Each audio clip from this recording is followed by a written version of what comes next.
The UK branch of PETA is offering a $17,000 reward for the identification of a man who was caught kicking a totally innocent squirrel off the Grand Canyon. So the video was initially posted on YouTube. There was a witness who posted it by the name of Jonathan Hildebrand, but YouTube took it down because it's an animal cruelty video and it goes against their terms of service.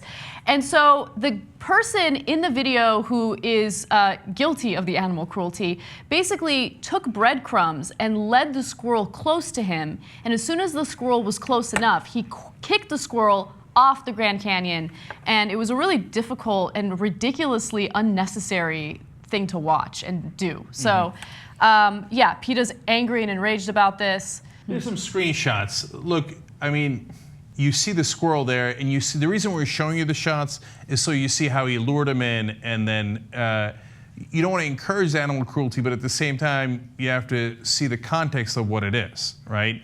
And so, I mean, he really punted him, and I watched it for myself on a different website, just to get a sense of it. And everybody who watches it goes, why? Why did you do that? It's just unnecessary cruelty. And I don't know why he thought it was okay.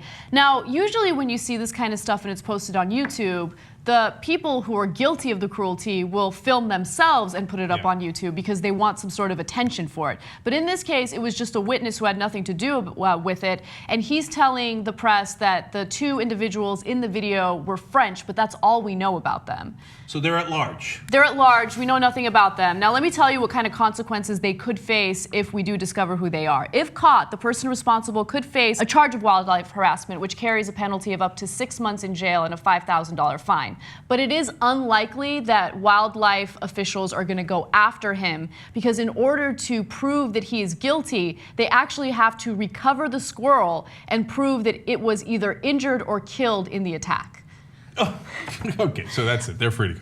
Yeah, nothing's going to happen to them. But if you legally. do find him, apparently PETA is going to give you the $17,000. So that might start a worldwide manhunt. But what I don't understand is, what is PETA then going to do? I mean, if you know what the requirements are in order to prosecute them or go after them with these charges, then all you're really going to do is pay someone $17,000 to identify the guy. And then, yeah, I guess you could hire a lawyer and try something, but it's unlikely that they're going to really... Because in order to get the $17,000, it has to lead to arrest and conviction, which we already know is nearly impossible. And it's actually a bad idea. Don't do vigilante manhunts for the squirrel killer.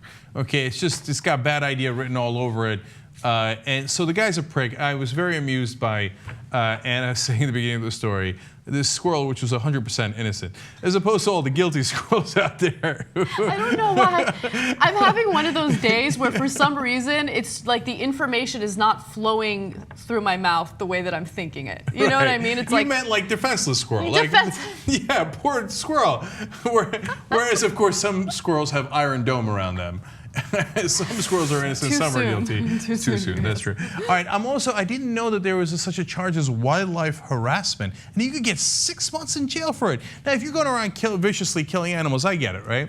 But it's just vague. Wildlife harassment, like if I go up to like a goat or something in the Grand Canyon and be like, oh yeah, what up? They're gonna be like, harassment, That's 6 months in jail. That's considered harassment.